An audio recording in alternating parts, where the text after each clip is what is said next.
Welcome back, all my Naturalista friends. Happy December 12th. We are basically halfway through our December journey around the globe, once upon a farm of all of our Young Living corporate and partner farms. This has been so much fun to learn little bits and pieces about some of these farms and distilleries that I never knew, and to have this beautiful memento of all of our farms where all of our wonderful plants and oils come from. So let's see what is behind door number 12, chapter 12.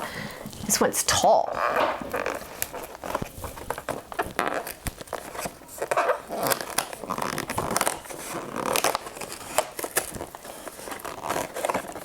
And it says, ooh, the Skyrider Wilderness Ranch in Tabiona, Utah. So this is a place that is very near and dear to Gary's heart. He's had some special events there at the Skyrider Ranch. And if I'm remembering correctly, which I'm sure it'll tell us in a moment, it is a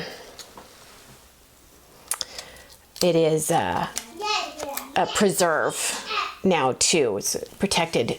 Let's see. Nestled in the hills of Tabiona, Utah, the Skyrider Wilderness Ranch held a special place in Gary Young's heart. See, I'm starting to know my stuff pretty well.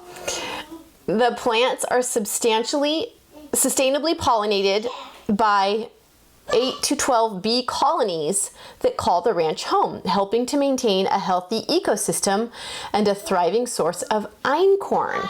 So einkorn is an ancient grain of wheat, and it actually has a different number of chromosomes than the modern wheat, so it's much more digestible. A lot of people who have trouble with gluten can still eat einkorn, and of course it's organic and all of that fun stuff, not GMO, obviously, considering it's ancient. So this is our True Grit charm that shows the development of our einkorn flour.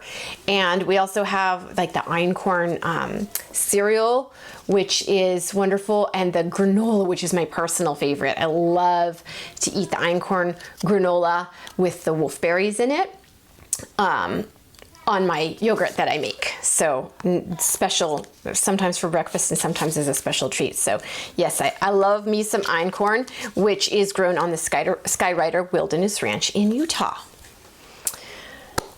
That's halfway, but we still have a couple of weeks left to go. So like and subscribe if you want to get notified of all of these videos, and join us tomorrow when we open chapter 13 of our Once Upon a Farm Advent and spill more wellness, purpose, abundance, and Mary.